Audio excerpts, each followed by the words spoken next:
Gracias a todos por conectarse a este espacio dedicado de retail en el marco de nuestro Festival de Innovación. En esta ocasión tendré el gusto de platicar con ustedes con Germán Petzold. Germán es un consultor en comercio minorista y especialista en tendencias de mercado y es una de las primeras personas seleccionadas como speaker de Walmart Talks, la convención más importante de retail a nivel global. Germán ha consolidado un profundo conocimiento de las categorías de alimentos y bebidas gracias a su experiencia liderando proyectos con grandes marcas y grandes retailers a lo largo de varios años y en más de 7 países en toda Latinoamérica, creando una perspectiva privilegiada de la relación de marca-canal en diversos ámbitos. Así que un orgullo y de verdad muy contenta de tenerte con nosotros, Germán. Bienvenido. Muchas Germán, gracias, Maribel. Adelante. Es imposible hablar de tendencias para el área de retail sin antes entender los impactos de la pandemia, sin entender antes los impactos que la pandemia ha causado en el sector de retail. Entonces, quisiéramos entender un poco tu opinión de cuáles fueron los principales impactos que sufrió el comercio minorista como consecuencia de esta pandemia. ¿Podemos hablar de impactos negativos y positivos? Sí, totalmente. Bueno, primeramente ante la lamentable pérdida de muchas personas con esta pandemia, pues surgieron como dos grandes bloques. Uno, obviamente, todo lo que tiene que ver con el aceleramiento de muchas cosas que se venían dando, ¿ok? Y otra con las deficiencias de procesos y procesos operativos que había, ¿no? Yo siempre pongo el ejemplo de las deficiencias, es como cuando vas al canal de Venecia y automáticamente ves toda la basura, todo lo que se ha de alguna forma cultivado en estas situaciones. Entonces, lamentablemente esto llevó a dos grandes bloques para las empresas. Uno, a reinventarse o acelerar lo que ya venían dando, pero por otro lado también a mostrar lo que tenían que corregir, ¿no? O sea, si lo vemos a nivel de los retail o de los grandes canales, tenemos aquel retail grocery, aquel supermercado, que obviamente se vio incrementado en la pandemia, ¿no? Se vieron beneficiados en la pandemia, como fue el caso de Walmart, crecimientos a casi el 80% en sus canales digitales, o crecimientos casi en tiendas comparables de a 7%. ¿Por qué? Porque obviamente el tema del pánico, el tema del desconocimiento, llevó a que el consumidor pudiera apalancar estos crecimientos. Pero por otro lado, también se vieron en este tipo de retail desabastecimientos, porque tanto fabricantes como retail no tuvieron la capacidad de reponer a la velocidad que el consumidor está cumpliendo. Pero después tenemos aquellos retail como non-grocery, que son aquellos que obviamente no venden alimentos, no venden bebidas, que sí se vieron afectados, porque no eran artículos de primera necesidad, ¿no? Muebles, temas principales del hogar, y esto obviamente todo lo que es moda, hubo una contracción. Entonces, claro, al representar esto, vemos que las economías literalmente cayeron, salvo la economía de China, Estados Unidos y los países avanzados cayeron 4% del Producto Interno Bruto, y los países como Latinoamérica cayeron 7%. Lo bueno de esto, que lo decía McKinsey el año pasado, versus lo que el FMI, es que claramente McKinsey presentaba un panorama mucho más feo, mucho más negativo de la recuperación en los países avanzados a finales de este año 2021, lo cual no es cierto, ¿no? Hoy en día la proyección es de que las economías avanzadas cierran un 5.1 y obviamente Latinoamérica cierra en un 4.6. Nielsen, que es una consultora de medición de alimentos, también habla de un 4.1 para Latinoamérica. Entonces, lo cual esto es clave. A nivel de impacto positivo también se envió todo lo que era creación de aplicaciones, todo lo que son delivery, última milla y todo lo que son aquellos retailing que empezaron a incorporar o que le dieron ese elemento diferenciador a temas de e-commerce. El e-commerce en Latinoamérica fue el que más creció un 60% a nivel de todo el mundo. Ya las economías avanzadas ya tenían este desarrollo, ¿no? ¿Por qué tenían este desarrollo? Porque cuando vemos una pirámide de la construcción de lo que debería ser el crecimiento de un canal digital de e-commerce, tenemos como grandes 4 bloques, ¿no? Está el tema fundacional, que llamamos, que tiene que ver con el ingreso per cápita que tienen los países. El otro tema es la penetración bancaria, que es fundamental Para que tengas una idea, a nivel mundial, la penetración bancaria todavía está sobre el orden del 70% de la población. Después tenemos la penetración de Internet, que es fundamental en esto, y mucho de eso lo ha ayudado los smartphones y obviamente la penetración de las redes sociales. Pero después tenemos otro tema, y si vemos, esto es un tema coyuntural a nivel país, pero cuando entramos al tema macro de cada país, vemos la forma de hacer negocios, esa facilidad de hacer negocios, la densidad poblacional y el tema de un servicio postal eficiente. Entonces ya de esos cuatro hay dos bloques que dependen de una estructura y de un modelo país que debería evolucionar para que hubiera una mayor penetración y un desarrollo. Y de alguna forma esto se aceleró, de forma directa o de forma indirecta, ¿no? Después tenemos el tema social, que desde mi punto de vista es el tema más complicado a la hora de los aspectos que impactó en la pandemia y tiene que ver con la confianza del consumidor a la hora de comprar por Internet. Pues claramente llegó un punto, una bifurcación, casi que un barranco, en donde terminó el cliente, o compro, o simplemente no me muero de hambre, o no puedo suplir los artículos de primera necesidad porque no puedo salir. Entonces te arriesgas y te lanzas. Y el tema de la cultura del ahorro. Y por último, todo el tema del abastecimiento, esa última milla. El consumidor hoy en día está buscando no que tarde 8 días hábiles, no que tarde 2 días hábiles, que tarde horas en llegar. Entonces vimos que algo que ya venía progresivamente creciendo a nivel de Latinoamérica, hubo un golpe, como una especie de cachetada que simplemente hizo que se activara, tanto las empresas, pero también como el consumidor, ¿no? Entonces, claro, estos son aspectos que para el retail fue como una sacudida, como despertarse en la madrugada, como un susto, pero que automáticamente unos se subieron al barco y otros lamentablemente no lo hicieron, ¿no? Entonces, y claro, tienes como cuatro grandes como key shift de esto, ¿no? Tienes un tema de la gente empezó a gastar en lo que verdaderamente era necesario, ni más ni menos, ¿ok? La pandemia lo que hizo fue transparentar las necesidades que verdaderamente tenía el consumidor como primera necesidad principalmente. Pero después está el crecimiento del e-commerce, como lo veíamos ahorita, y ese cambio en el comportamiento de la compra. Yo de alguna forma switcheo marcas, porque cuando puedo ir a comprar o adquirir artículo, automáticamente no está este artículo por ese desabastecimiento que hablábamos anteriormente de este pico de demanda no estimada. Entonces empiezo a cambiar de marca y me empieza a parecer que yo no debería ser como consumidor tan fiel a la marca.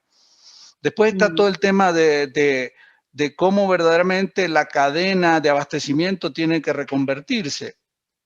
Y por último, dos cosas importantes.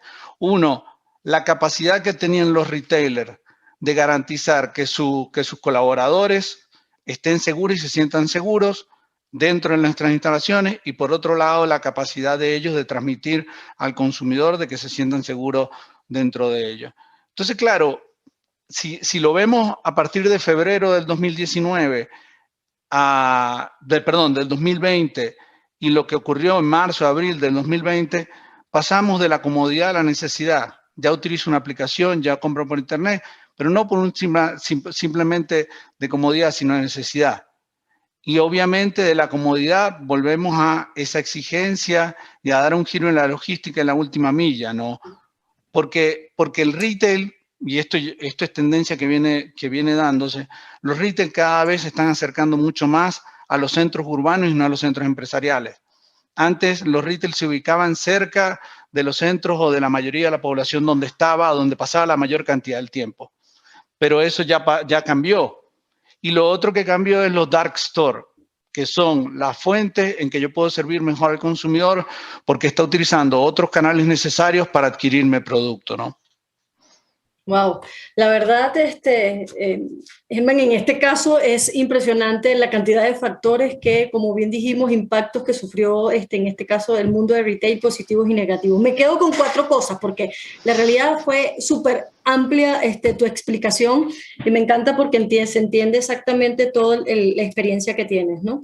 La gente, pues la pandemia hizo entender que la gente como que focalizó realmente en entender y gastaba en lo que era prioridad para ellos. Yo creo que en lo que necesita, yo creo que fue uno de los puntos principales y yo creo que hoy en día los retailers tienen que cambiar ese mindset en focalizar este punto en particular porque todavía nos queda un espacio.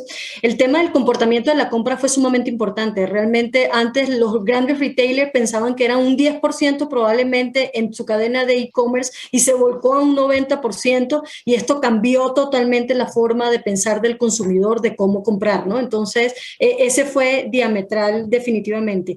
Y súper importante lo de la cadena de abastecimientos. Antes era como muy lineal y hoy en día tuvieron que reconstruirse o en este caso reformularse para que realmente fuesen mucho más efectivos y llegaran a la última milla, que anteriormente no era tan importante en cuánto tiempo. Hoy, si no tienes el producto, como bien dices tú, en la cadena de abastecimiento, pues definitivamente te vas con otra marca y le eres menos fiel. Así que muy buenos puntos en tomar en consideración y que realmente van a cambiar la forma del consumidor de aquí en adelante porque pues definitivamente ya las cambió, ¿no? Cuando vamos a un segundo espacio, y entender un poco todo lo que dijiste de la diferencia de los países también mucho más desarrollados y otros pues no tanto, y los impactos y los diferentes impactos en el Producto Interno Bruto. ¿Cómo crees tú que en cada uno, en estos últimos años, estos minoristas y hablando solo de Latinoamérica, debería de cambiar a partir de ahora? Es decir, ¿qué crees tú que estos minoristas, adicionalmente a lo que ya dijiste, que creo que lo resumimos, ¿qué crees tú que deberíamos de focalizar 1000%?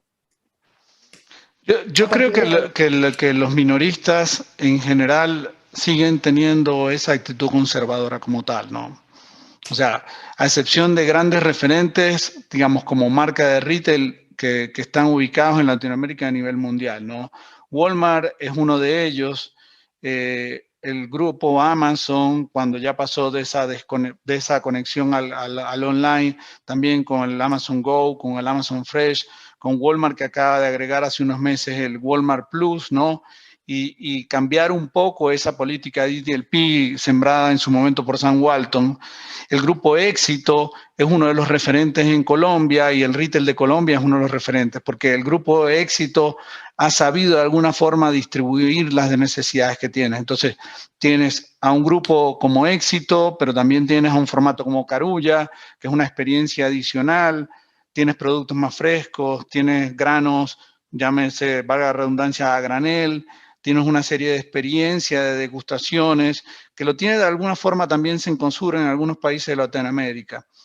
La experiencia, muchas veces la gente la relaciona con la experiencia de sentirme bien, sentirme agradable, es muy bonito el lugar, me atienden bien, pero la experiencia tiene que ver también cuál es la expectativa del consumidor al entrar a un local. Cuando uno visita un hard discount en Europa o cuando visita un hard discount en Colombia, que es donde está más desarrollado, se da cuenta verdaderamente que las expectativas tienen que ver con la realidad. Y entonces, ahí es donde un retail tiene que estar constantemente experimentando, mejorando y perfeccionando. Si no lo hace automáticamente... La experiencia del cliente, fundamental.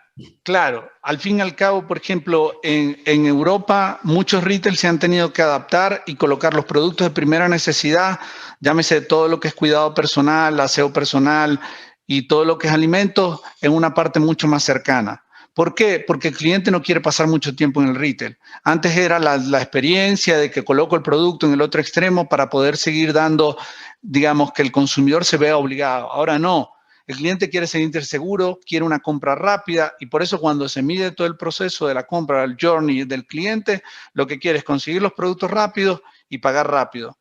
Y ahí entramos en la materia de que en Latinoamérica, ¿qué hemos hecho? Los consumidores han reducido la visita en casi un 15%, la frecuencia de visita, pero han aumentado la facturación un 28%. Voy, pero compro más para no tener que ir. Entonces, lo poco que yo puedo hacer como retail y como marca, en el tiempo que quiero pasar como consumidor dentro de un retail, lo tengo que hacer mucho más rápido. Ten en cuenta que antes de la pandemia, lo curioso es que ya se iba como de alguna forma transformando los canales comerciales. Para mí hay 4 canales comerciales fundamentales que se han distorsionado y que la gente de alguna forma no los ve tan claros. Primero, el comercio tradicional. Aquel fabricante o marca que le vende a un retail y el retail se lo entrega al consumidor de alguna forma. Ese es el primero y el que todos de alguna forma conocemos y visualizamos. El segundo es que el retail ya empezó a cambiar y ahora resulta que es dueño de marca.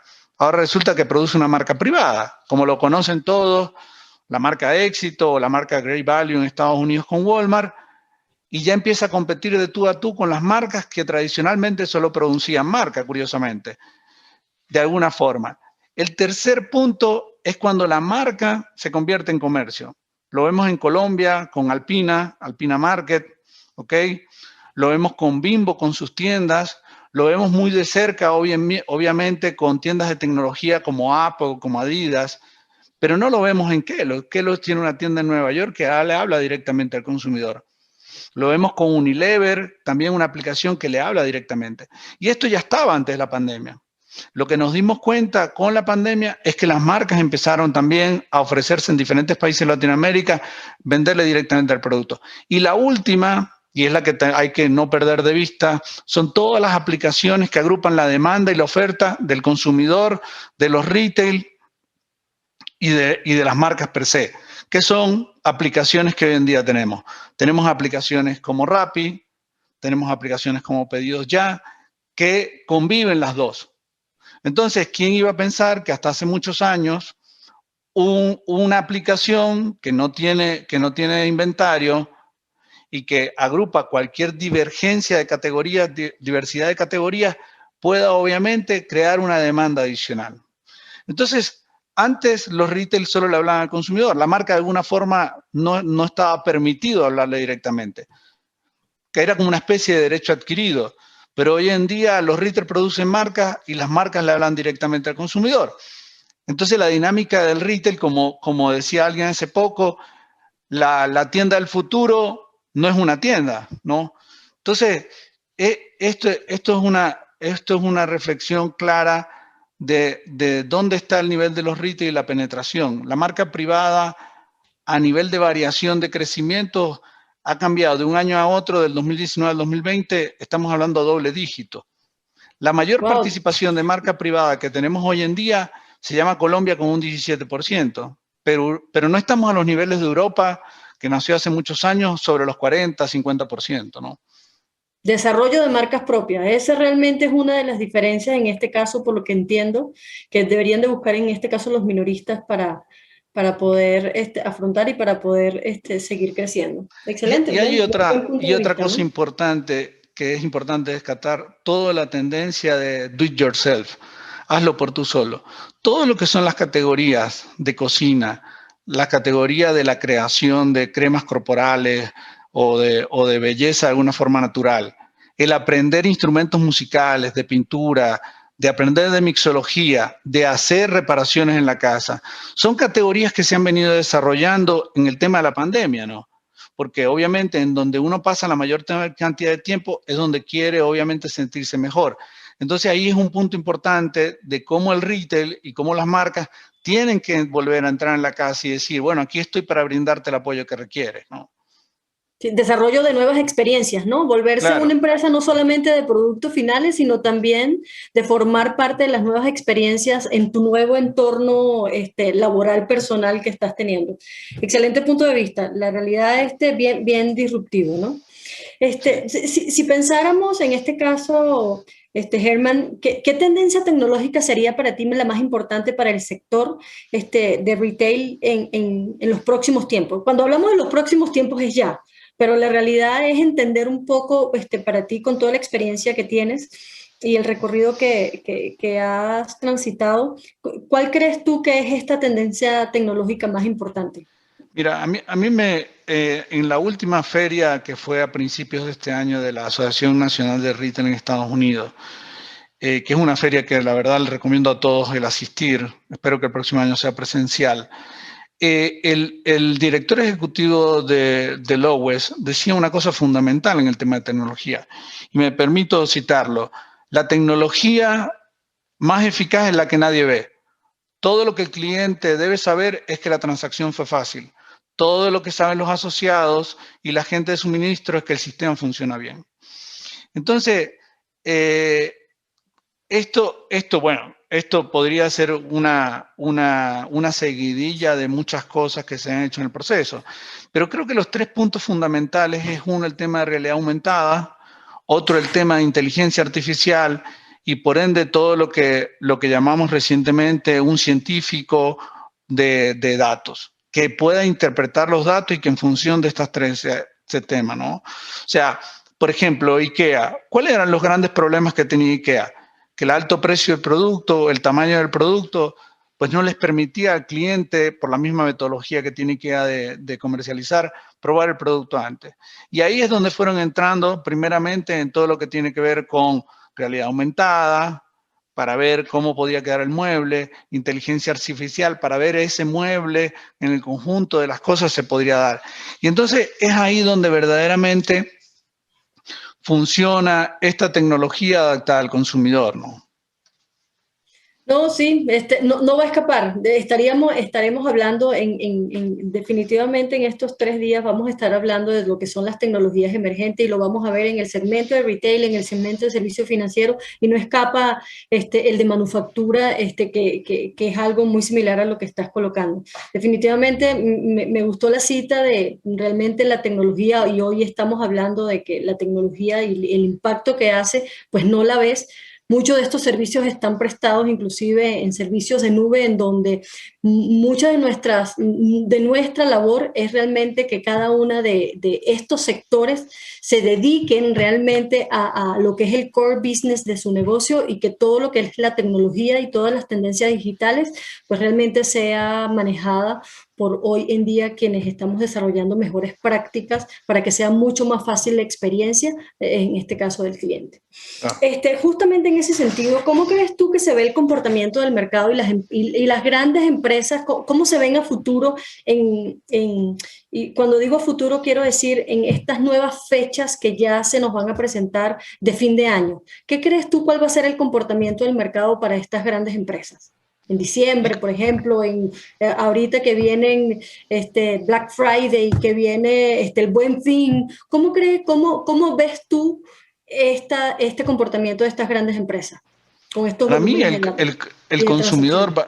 el consumidor va a respaldar el retail en las promociones que pueda hacer en esto, ¿no? Para muchos retail, noviembre y diciembre son épocas que representan 30-40% de sus ventas, ¿no? Dependiendo de la categoría, llámese electrodomésticos, llámese licores, llámese alimentos, ¿no? Entonces, para mí va a haber 2 grandes cosas. Uno, la capacidad que va a tener el retail de poder invertir y recuperar lo que ha perdido, llámese retail no tradicional, no grocery, como hablábamos ahorita, electrodomésticos, ropa, calzado, por un lado.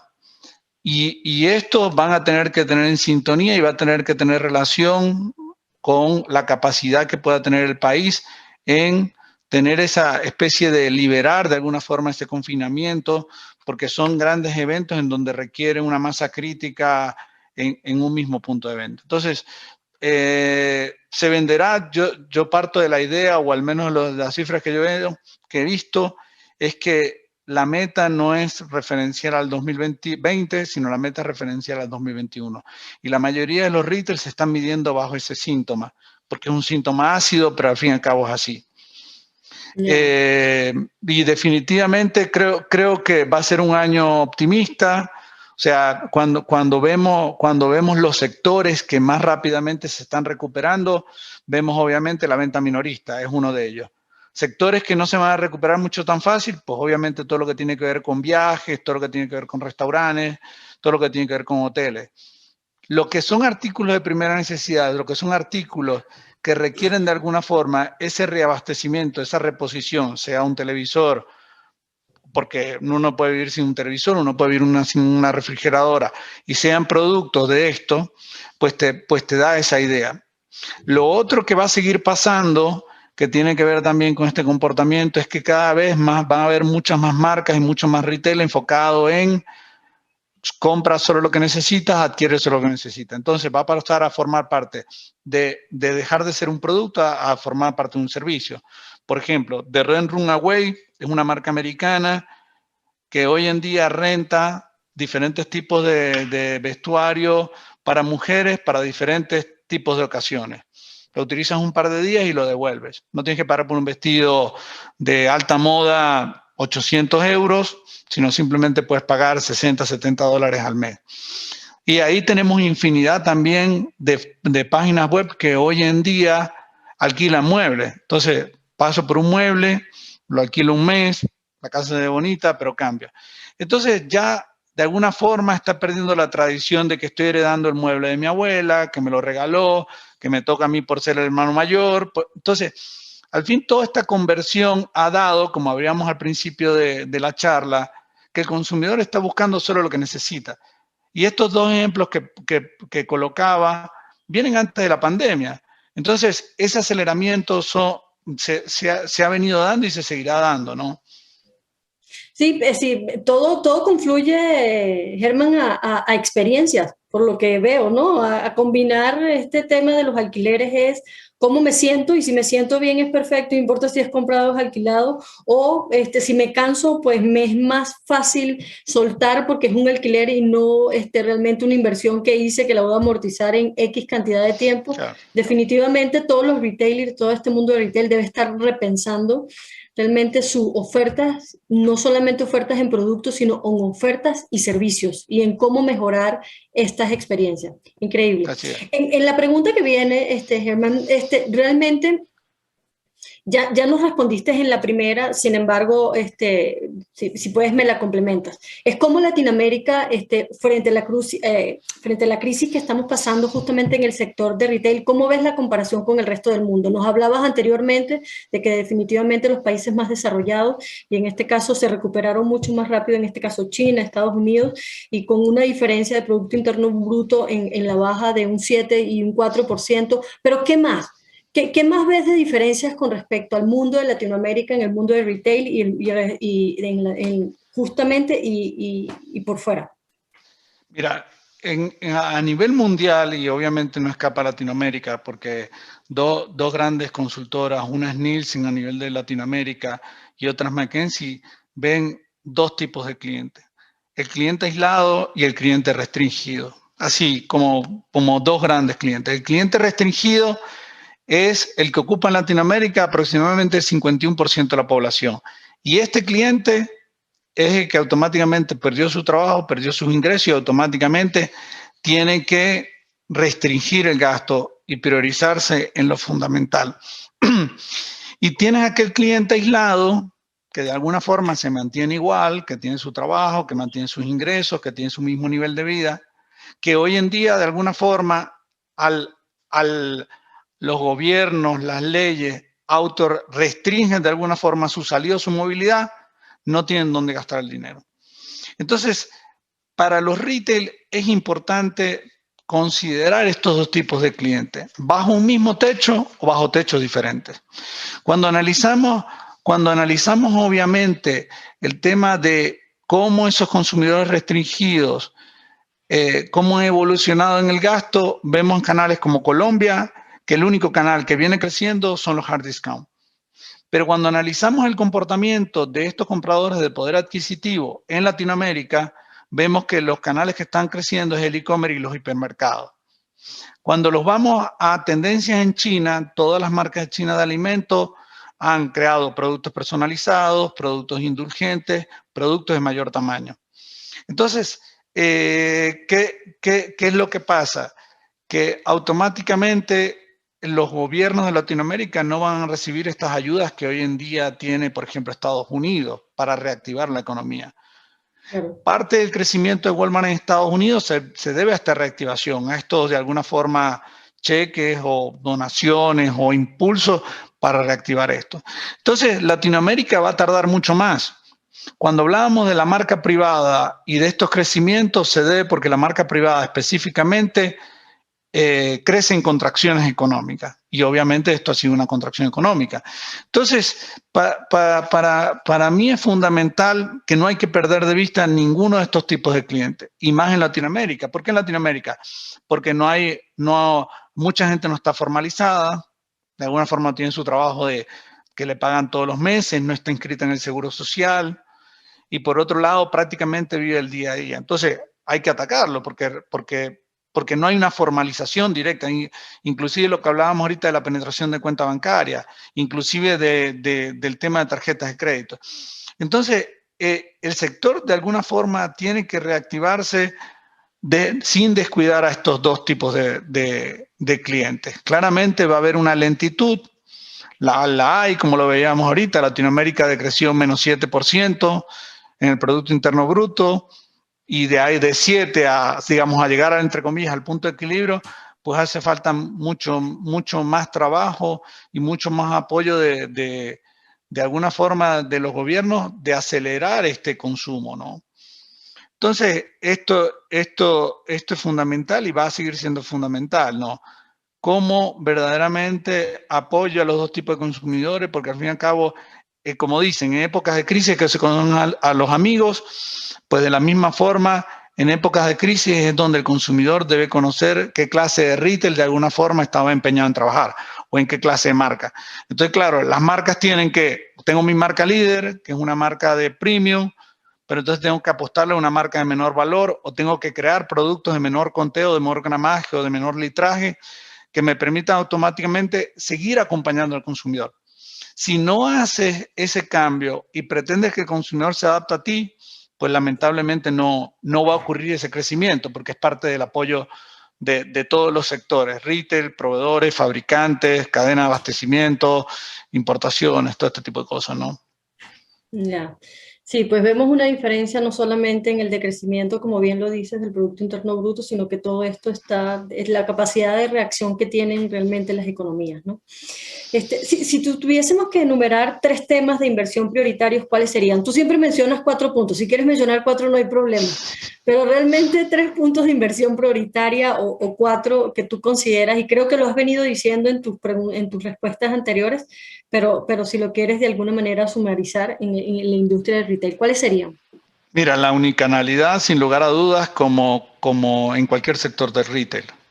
La segunda son las alianzas antagónicas. Logitech el año pasado hizo una alianza con Herman Miller, ¿no? Creando una silla para gamer, ¿no?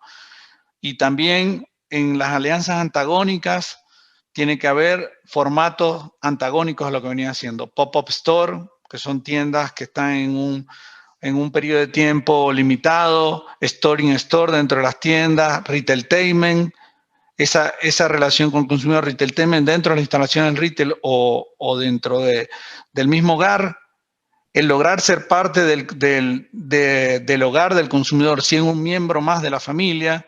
Y por último, lo que llaman la generación C. La generación C es la generación comunidad. Temas como en Chile, Triple Impacto, que es una página web que agrupa farmacias independientes. Temas como Mándamelo, que es en México, con pulperías o pequeñas quincallas que agrupan y esto le permite reactivar la economía de estas quincallas. Entonces, la pandemia hizo que cada uno de nosotros fuera mucho más cercano a los demás, digamos, cercanos manteniendo el distanciamiento, pero también hizo que las empresas pudieran obviamente ayudar a los demás con este tipo de cosas. Entonces, tiene que ver mucho el tema de generación C con el tema de responsabilidad social, claramente. No, espectacular. Fíjate que me dijiste 4, omnicanalidad, alianzas antagónicas. Me encantó el ser parte de la familia. Es decir, realmente imagínate que los retailers sí tengan tal conciencia que se vuelvan como un elemento indispensable para la familia. Claro. De verdad, me parece espectacular. Y lo de generación C, pues no lo había escuchado, que es realmente todo ser un poco más consciente con comunidad, que es generación, y ser responsable con todo esto. Muy bien, espectacular. A ver, en esta realidad pospandémica, Herman, se habla de P-Digital, que es físico y digital. ¿Tú crees que seguirá siendo una tendencia y la gente retomará su rutina en sus actividades presenciales? ¿Cómo lo ves realmente? Mira, a mí me gusta mucho un cantautor español que se llama Dani Martin, que tiene una canción que la sacó antes de la pandemia, obviamente, que dice que ya nada volverá a ser como antes, ¿no? La rutina que nosotros teníamos en febrero del 2020 no es la misma que tuvimos en marzo del 2020 y la que tenemos hoy en día en junio del 2021, ¿no? La nueva normalidad es una nueva realidad para todos. O sea, Google sacó un libro pequeño que se llama Zero Moment of the Truth, ZMOT, en el 2011, donde ya hablaba de esto, donde ya hablaba que el consumidor consultaba antes de ir al retail a comprar, no. Antes, hace muchos años, antes de la era de Internet, pues el cliente decidía la compra prácticamente ahí, frente al anaquel. Hoy en día no. Y entonces, esto es clave, porque te pongo un ejemplo. Todo el tema del delivery de comida, ha incrementado en todos los países de Latinoamérica. O sea, es un dato totalmente relevante cómo la gente ahora no va a un restaurante, sino que va al restaurante en todo caso y pide la comida para llevar. Y lo que alguien era tradicional se vuelve a convertir en algo, una palabra que está influenciada mucho por la tecnología, que es el tema, por ejemplo, de cercanía. La cercanía como tal, nosotros nos sentimos cercanos, estamos hablando y de alguna forma está. Pero la cercanía ahorita es relativa y de otra forma. Mándamelo en México, por ejemplo, hay una cercanía virtual, tecnológica, que empieza a confiar en los demás. Rappi, en Latinoamérica, también es una cercanía virtual. Pero te comparas con la cercanía que tiene un hard discount en México de uno, que en cuanto a su planificación tiene que estar a 11 minutos caminando una tienda a la otra. ¿Es cercanía? Claro que es cercanía. O Ara, o Oxxo. Pero también tiene cercanía como Almacenes Gurú en Chile, que tiene un año y medio y ahorita está entrando en Perú, de cómo las grandes marcas quieren llegar a los pequeños quincallas o pulperías, teniendo obviamente un costo menor, pero acercándose al consumidor a través de esto y a través de una herramienta. Entonces, claro, al final no vamos a cambiar. El uso de la mascarilla puede ser que se relativice o disminuya, pero ya estamos acostumbrados. Yo siempre pongo el ejemplo cuando sirves una gaseosa y sube ese gas, esa espuma. Eso es lo que ocurrió en la pandemia, en marzo, abril, mayo, junio del año pasado. Pero automáticamente, cuando desaparece la espuma, queda a un nivel mucho más alto del que teníamos en febrero o en enero del 2020. Entonces, eso es básicamente cómo deberíamos nosotros llegar a tener hoy en día y cómo nos impactó esto de alguna forma, ¿no? Ya. Pues muy bien, la verdad súper interesante. Las próximas preguntas, yo creo que has venido resumiéndolas y has venido incorporándolas dentro de las respuestas que nos has dado, y has hablado de la omnicanalidad, has hablado de cuál es la diferencia probablemente de no solamente productos físicos, sino también productos y servicios y cómo se relacionan las marcas con su responsabilidad social. Así que yo creo que nos has dado varias respuestas que creo que a lo mejor sonará, pues a lo mejor repetitivo si te las hago nuevamente. Así que voy a escoger, y en aras del tiempo Claro. que nos queda, es definitivamente, ¿cómo ves tú estás optimista realmente en un futuro cercano con todo lo que nos está sucediendo, Germán? Totalmente, totalmente. Yo creo que el mundo ha cambiado para bien, a pesar de las lamentables circunstancias, de los fallecimientos, una serie de cosas, pero estoy totalmente optimista que vamos a seguir creciendo, ¿no? Los niveles de crecimiento se están reflejando y en algunos están llegando a los niveles que teníamos en el 2019. Las empresas están haciendo más eficientes a pesar del recorte personal que hubo.